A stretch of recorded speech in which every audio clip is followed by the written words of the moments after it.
காளி என்ன இருந்தாலும் இருக்கிறத அப்படியே சொல்லுமா. மக்களுக்கு நீ பயப்படுத கிடையாது. பிறப்பு இறப்பு எல்லாமே ஒரு நாடுதான். என்ன இருந்தாலும் வைக்காம ஒழிக்காம நான் தடங்கல் போடலாமா? கட்டைக்கு எந்த கதை இல்லையா?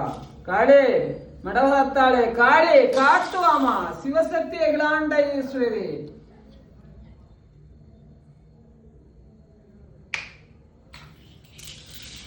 சந்தோஷம்டா, எந்த குறை இல்ல. ஆமா அகிலாண்ட ஈஸ்வரி தொடல இடம் கொடுப்பா, நீ இடம் கொடுப்பா தொடர ஐயா. ஏ அப்பா ஏ எம் பகவானே ஈசனே காத்துவா, எம்பெருமானே காற்றுவா. ஆஸ்பத்திரி செலவு எது இருக்காம காளி ஆஸ்பத்திரி எது வச்சு பார்க்கணும்னாலும் சொல்லு, அனுப்பி வைப்போம்.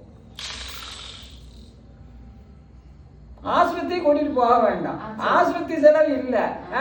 உள்ளூர் பிள்ளைகிட்ட நான் அதெல்லாம் கிளீனா சொல்ல மாட்டேன் கேட்டியாமா. அதாவது இனத்துல இனம் சனத்துல சனம் பேரு ராசிக்கு ஆம்பளையாள் மட்டும்தான் போயிருக்காங்க, 2 ஆம்பளையாளு.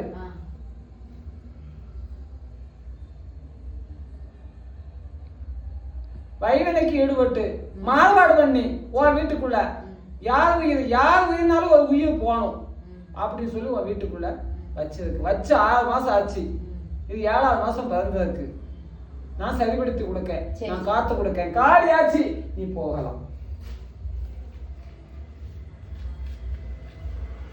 அம்மா காளி உன் பிள்ளைல நீயே காத்துவா. மடவரங்காளி காளி குதிரைக்கு அடிவாரத்துல குடிகொண்டவளை அடைக்கலம் கொடுத்த ஐயனார் வாசல காத்துவாதவளை மடவரங்காளி காத்துவாமா. காளி காத்துவாதுவா, போ கவலைப்படாதே, போய் வா. நாளைக்கு பிறக்கும் பொழுது நல்ல பொழுதா பிறக்கும், இந்த கவலை நான் கவலைப்படாம போய் வா. போயிட்டு வாடா.